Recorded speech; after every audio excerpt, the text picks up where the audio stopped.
لازم تجنب هاد الأخطاء في أسبوع البكالوريا إلا بغيت توصل للهدف تاعك وتحقق حلمك في بكالوريا 2024.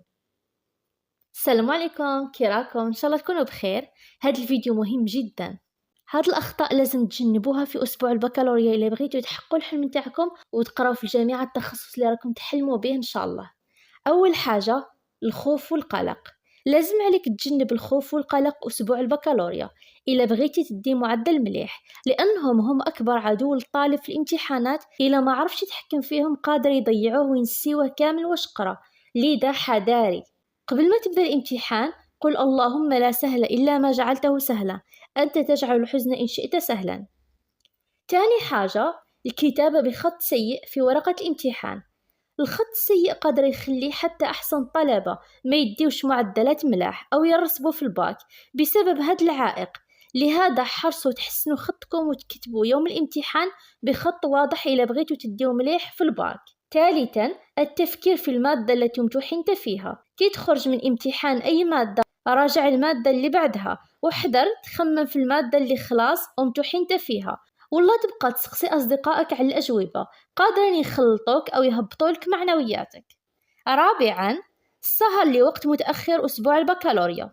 حذاري تبقى مستيقظ لوقت متأخر للمراجعات في أسبوع البكالوريا. لازم عليك سمانة الباك ترقد بكري باش تشبع النوم وتكون في كامل تركيزك وتعرف تجاوب مليح في الامتحان، وبالتالي تحصل على نقاط ومعدل ممتاز إن شاء الله. خامساً، عدم مراجعة المواد بشكل جيد. احرص أسبوع الامتحان على مراجعة كل مادة ستمتحن فيها بشكل جيد من خلال الاعتماد على الملخصات التي أنجزتها من قبل.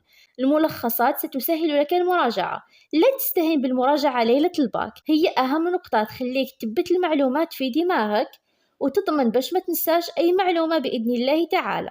سادساً، تبدأ الإجابة على الأسئلة الصعبة. احذر من هذا الأمر. إذا حبيت تدي مليح في الامتحان لازم تبدأ تجاوب على الأسئلة السهلة في الأول واللي يكون فيها عدد نقاط أكثر، بعدها انتقل للإجابة على الأسئلة الصعبة واللي عليها نقاط أقل.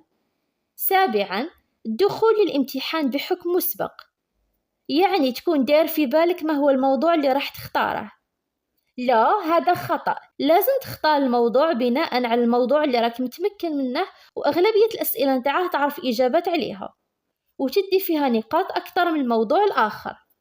ثامناً، الاعتماد على المقترحات. حذاري تدخل للباك غير بالمقترحات. لازم تعرف بلي المقترحات مجرد توقعات، طالع عليها لكن ما تدخلش غير بيها، راجع حوايج اخرين. الا بغيتي تدي مليح في الباك ما تخليش المستقبل نتاعك مرهون بضربة حظ.